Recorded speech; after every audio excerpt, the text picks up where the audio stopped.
So we're looking at the best box-to-boxes in FC24 today. Let's get straight into it. We've got what I consider the better box-to-boxes that we can find. I've gone all the way down to about the 86 rated. So let's jump in. And I think it's only right we start with Team of the Years. This year, I think they've got Team of the Year absolutely spot on. And to be honest, I thought it was going to struggle. I thought with the women's coming in as well as a separate 11, I genuinely thought there was either two ways this is going to happen. Either one, they're just not going to get the ratings right. They either go too high or too low, and they just don't become as relevant as what we want later on in the game. And I'm talking like a few months after, not footies. That's natural progression. But then the other way, I thought what could happen is the men's Team of the Year is seen to be just this godly amount, and they're just crazy priced, and the women is technically the cheaper version, but maybe they're either a little bit less in value in terms of kind of like a 94.95, or they are just crazy cheap, and that's where everybody kind of revolves around. The men are just too hard to pack. Bellingham 8 million, but then Putellas would be like 2 million. So it's a more realistic Team of the Year. They've absolutely got it spot on. All Team of the Years, I think there's only...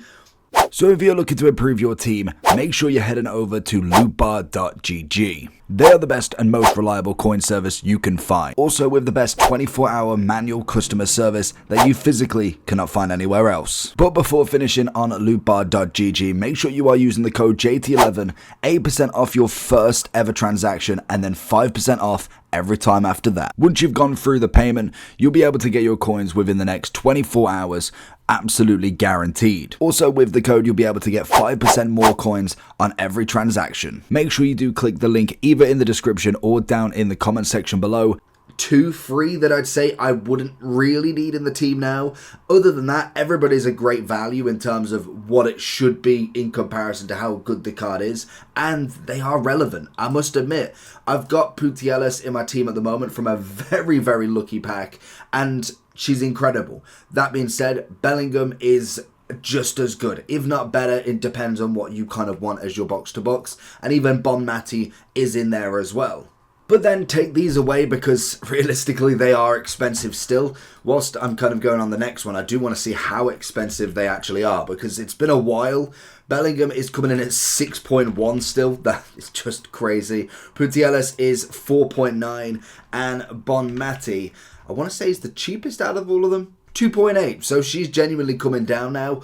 Now we're getting into Team of the Season. This is where they start to potentially kind of decrease in value a little bit, meaning you could possibly pay for them. Whether you'd want to is another question. If we do get it confirmed that triple play star pluses are coming, then I must admit they are going to be less relevant in the top areas, depending on what they give. If Bellingham gets a Team of the Season, which I assume he will, is he going to get actual play star pluses, or is it going to throw in a press proven in there?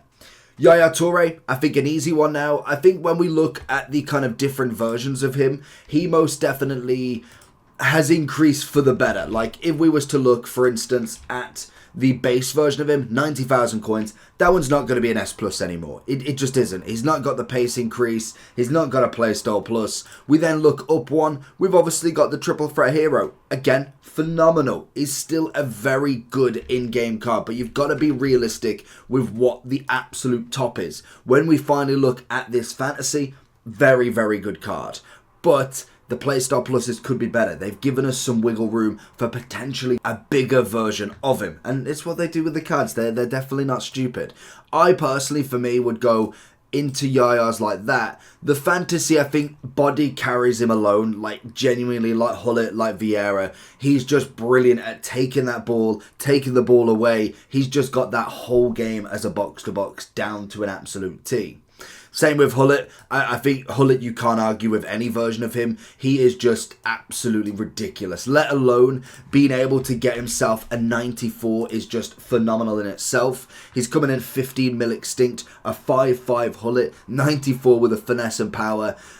Just a brilliant card. No matter where you put him, he is probably in the top game everywhere. Striker, DM, box to box, even cam to some aspects. I genuinely think down that spine, I reckon you could probably even play him at centre back, to be honest. He probably is that good, he could do it. But he's just one of them cards that just naturally has it.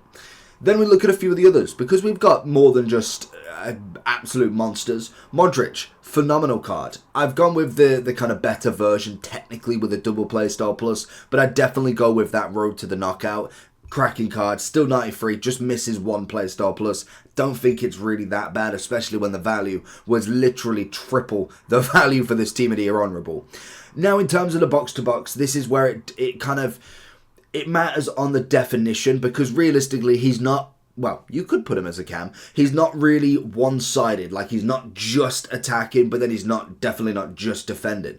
He's obviously got a good mixture between them. Predominantly, it's passing and dribbling that he's all based around. He's got a bit of a pace increase, nothing too crazy, and we are waiting for that next level up. So I would say, as a box-to-box, he's still very good, but I would say he's definitely in need of an upgrade. And the fact that he's 93 already at Team of the Year honourable, I could have just told you a long time ago that he was not getting a card to increase his value. Like, we weren't ready to get 94 5s and 6 without it being a crazy upgrade like 3 Mbappes, 4 Ronaldos. It's not happening. So I knew that he was going to stay 93 for a while, but now we are waiting for that next upgrade. Kind of like Toni Kroos, as we see, very, very similar. Pace-wise, just a little bit better. Shooting a little bit better. Passing, dribbling. Obviously, Modric has a bit more of the dribbling, but they are the main stats. But then he has had a big upgrade on his defending and physical. And they were okay to give him this rating, knowing that he'll go up because of the length this card is out for, and the fact that Real Madrid do have to win. So it's almost that reward for already being very good. So it's kind of like, if he makes it through, it's okay to upgrade that rating because it's in a month's time. It's in 2 months' time. He's only going up to 94 by April. So it's going to be an interesting one to see where he ends. But I do think that card is absolutely brilliant. I used him a handful of times. I think at 91, I want to say. I don't think I've used the 92, but we know full well what Kroos can do. That pace increase was absolutely massive. Then we have the topic of the town, David Beckham. So he did come out as an SBC yesterday. That SBC is completely gone at the moment because they made the mistake that it was tradable. So if you did manage to finish before, I think about the hour mark when they brought it back down, you could have got yourself a tradable Beckham, which is just crazy in itself that that's happened. But when we look at him, he's now at 371, which is just a plummet and a half. Like, if we look, how many hours is it going to give me? What do we got? No, it's not going to give me. So if we go 14 days, that's probably about right. Yeah, you can see the drop off. Like, once we got him, he took a dip. He took like 50, 60k, and then once it was tradable, like, that is the power of having a tradable card you can get for relatively cheap as well. I really think that price was very, very fair as well. So it's a good card when he does eventually come back out. I definitely think he is worth doing regardless. I really like him as an S card. I don't know if I'd quite go S plus anymore. I do think the upgrade on Beckham is absolutely nuts, but he is very much attacking orientated compared to having both of the slots. Like a Goretzka is out of this world, like genuinely out of this world. The stats on him are unbelievable. You can obviously go for the 4-star, 5-star, or the 5-star, 4-star. Personally, my favourite would be the 5-star weak foot on this card. He's got intercept and pass, ping pass, not pass ping. So, terrible. But he's coming in at 1.2, and just look at the stats. Like, they are excellent. Very, very excellent. I would go as far to say I absolutely love Goretzka, and I think he is definitely in that all-time box-to-boxes. As a midfielder, like as a total DM, CM, cam, I think there is better, but as that box-to-box role, I think there is very little other than him. Matthias, I think it's quite easy as well, to be honest. I don't really need to speak about that card. He's just a freak of nature at times. When it comes to Ramirez, I do love this card, and I said this from the very, very start when we saw him with his first hero version. We obviously saw him, it kind of reminded me very much of Valverde. He was just excellent in that pace, and that's what you always go to when it comes to a DM, a CM, a cam. You're like, oh, how much pace has he got? 88 on the base, and he was sold as a DM to start with, and then you think, okay, so he's got 88 pace. with the upgrades, that's already going into the 90s very early on. Fantastic. 84, 83 defending physical. I could deal with that. With an 86, it's not terrible. Then obviously the dribbling, passing, a little bit lower than what you'd wanted for a box-to-box. DM, it's fine. And then obviously the shooting, it's a bit mid. Then we obviously got the first upgrade, one pace upgrade. We were knowing that was going to happen. Double on the physical. We got one on everything else. Fantastic. Then we obviously got into the fantasy where he potentially could have got a higher rated, which is nice. I will double check if he did. Let's have a look. Did he actually get the upgrade? Because it has been a while since I've looked. You go for here. And I want to say it's here. I wish they split them into heroes as well, because now we've got to search. Because a lot of them now are pretty much done. He could only have a double upgrade. Hopefully he's not all the way at the bottom, which I can imagine he probably is. But, Yaya Toure. So, I mean, every time I look for a card, they're always at the bottom. Like, genuinely, how far down could he be? Ramirez. So he didn't... Arsenal, Chelsea. So they still got that game to go. Ooh, is Chelsea really going to beat Arsenal though? Unless, is that a draw? Oh no, is that a draw in fact? Was that a draw?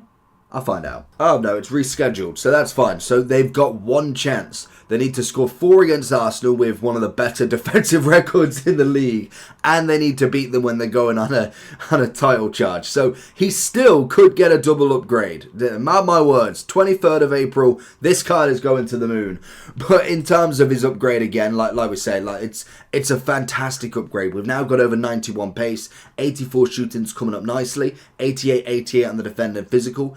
A big increase on the dribbling and obviously passing. He is one of the ones that is going to definitely get up there. And I would say Valverde is the same with him. I really, really like him as that box-to-box. But then when we have someone like a Pedri, they're just kind of like Modric. Very good at the passing, very good at the dribbling. Then the defending and the shooting is just really not there. And I think that is where we need the increase. And potentially we do get it. Whether we get it team of the season, whether we get it at footies. That's going to be the interesting part. Rolfo, quite an easy one. Absolutely love the card. It's got the full max upgrade. Perfect SBC to do. I don't know if I'd go quite S+. I think she is absolutely phenomenal for the upgrade. But there is better. Like, I would definitely choose a Hullet over her. It's just the fact that she was, what, an 89 SBC, 600k, and she's got up to a 93. I can't ask for a better SBC than that one. Marquisio. Now, he's one that really has just not hit. I've really expected so much more from him. So if we look at him, he's had one upgrade. That's all he's had. He didn't even get the upgrade on the fantasy, I don't believe. And it's just very mid for him this year. I really expected him to do some more. He's got the 4-4, anticipate block, so they really tried with that double playstyle plus. But for me, I don't see him being on that level anymore. If we're looking at a few that are on the lower end, I'd probably say Xhaka's there. Then if I was to go one up, I think DePaul's probably there as well. Would I go with... I think probably McKennie, to be honest. A free version of him is a nice card, but he's a free card. You know that you're not going to get anything absolutely crazy from free unless you're doing all of the objectives and then getting a Kolo Muani. That card will be class. So then we move over to... who should we go for next? I like a bit of Pirlo. Pirlo is a perfect example of how they do a card right. Kind of like Xavi. So if we was to have a look at Pirlo, especially the difference between that Centurions and this FUT birthday. So we obviously have got 14 on the pace. That was Pirlo's biggest issue. 16 on the defending. Another fantastic upgrade for him. It doesn't quite make him the best defensive midfielder in the game because you could put it at 99. It depends on body, it depends on height, depends on animations. There's so much more than just a stat. You could literally have a CR7 99 rated, 99 on everything, and then go for your random bronze card that's a striker, upgrade him to 99 on everything, and I guarantee Ronaldo still feels better. It's a lot more than just stats at some points. Granted, if you're going to have a Pirlo with 85 defending and a Pirlo with 70, I could tell you which one's going to be the better defender out of Pirlo's 100% of the time. Now, obviously, with this one, I think he's a fantastic upgrade. Very much like Xavi, they finally got their pace upgrade from him. Obviously, with Xavi, he already had semi-decent pace. Like, it wasn't terrible, but 6 is still a good deal when it comes to upgrading a card, especially if you are looking to add something like a shadow to him. Again, you could argue between him being not necessarily the most viable option as a box-to-box, purely on the fact that his defending just isn't really there as much. Milinkovic can go into the A. I like him, but not quite in that top-end category. I think he's a very good upgrade for the Saudi League, but most definitely still needs that bit of an upgrade. I'd say Patricia's probably there as well. When we look across, Les is just a great statted card all round, but as we know, that always doesn't really bring a very, very good card, and that's the kind of reason why it's 25k. It's got the Bruiser Plus, which is very bog standard in itself. Tillemans, he is another shame. Now, I'm going to attempt to go to the tracker again because I don't know where he's actually at, because we obviously did his SBC for more money than I'd kind of wanted, to be honest. And I thought he might have actually got something. Mainly did him for a review and thought if he gets an upgrade, at least one, then I suppose it's not terrible. But to be fair, he had an absolute shocker to start with. And again, he's going to be all the way down the bottom. Why is every card down the bottom? Like, I don't think he was released that late on into the game. There he is. So he did get the 1. I thought he did, and literally that is it. He didn't get the 2 wins. He got the 4 appearances. 4 goals out of the... Oh, Jesus. And then he didn't get a goal or assist. So it's a pretty L for the card. I think he... What was he coming in at? It's a good... Yeah, as I say, it's a good couple of hundred at the minimum. Very, very salty about that one, not going to lie. And if we just go straight into the next one, because one that did do really well is Stanway. Now, when it comes to this sort of card, you probably think you're like 93 rated, fantastic. 4-4, great. Jockey pinged pass, we like it.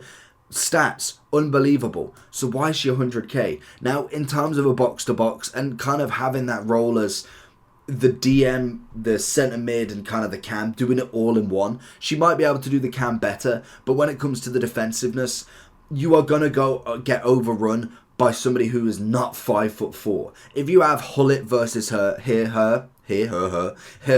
the midfield, I just tell you who's going to win that ball every single time. She may pip it a couple of times, but Hullet will absolutely maul someone that small. That is kind of better for your wingers, and that's just is what it is. Height is a big factor, so I do think as a card itself, fantastic. Very, very good upgrade.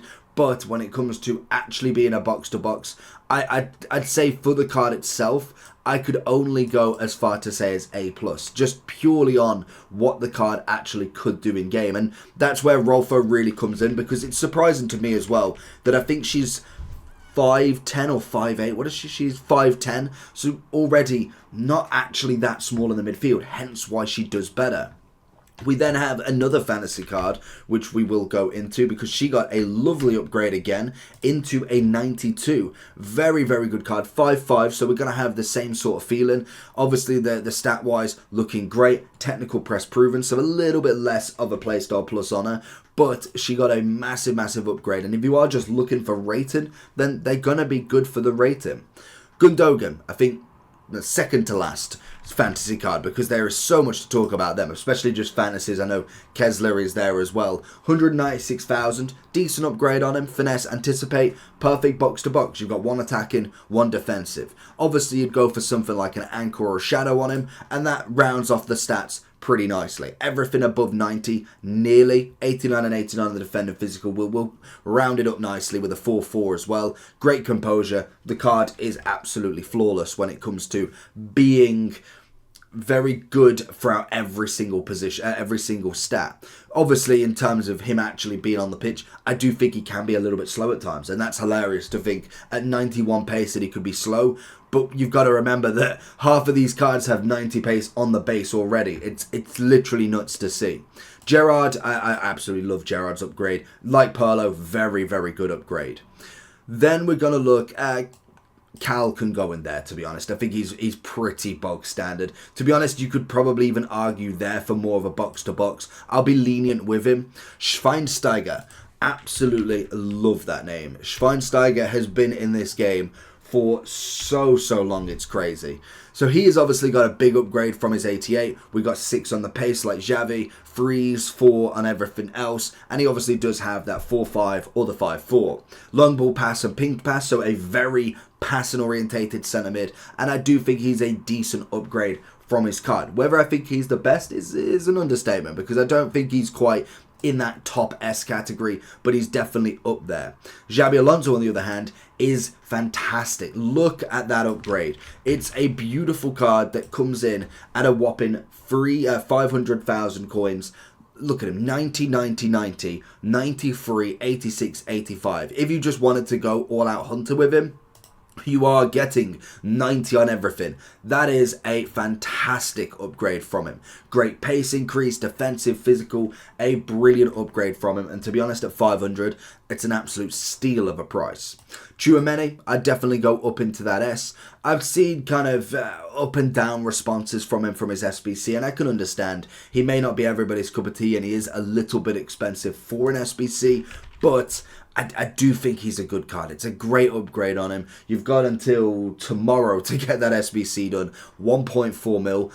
I don't know if I'd quite complete him now, but he definitely wasn't terrible. McAllister, as the 89, would go into the A+.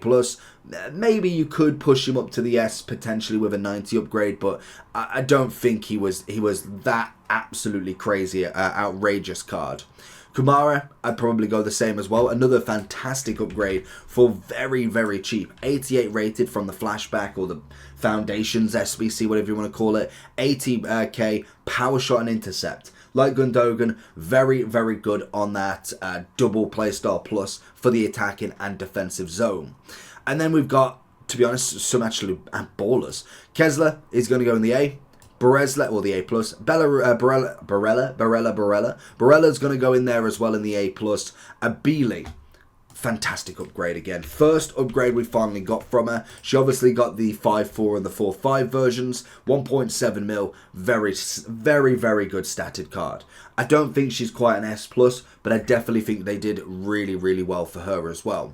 Sauer, I would say she's slowly dropping now, especially with the SBC being out for so long. Just like Georgie Best, eventually progression is going to get up on her, and most definitely it's starting to happen, but I still think she is quality. And same with De Jong, I don't think there's any arguments with him. He is a brilliant box-to-box in every version.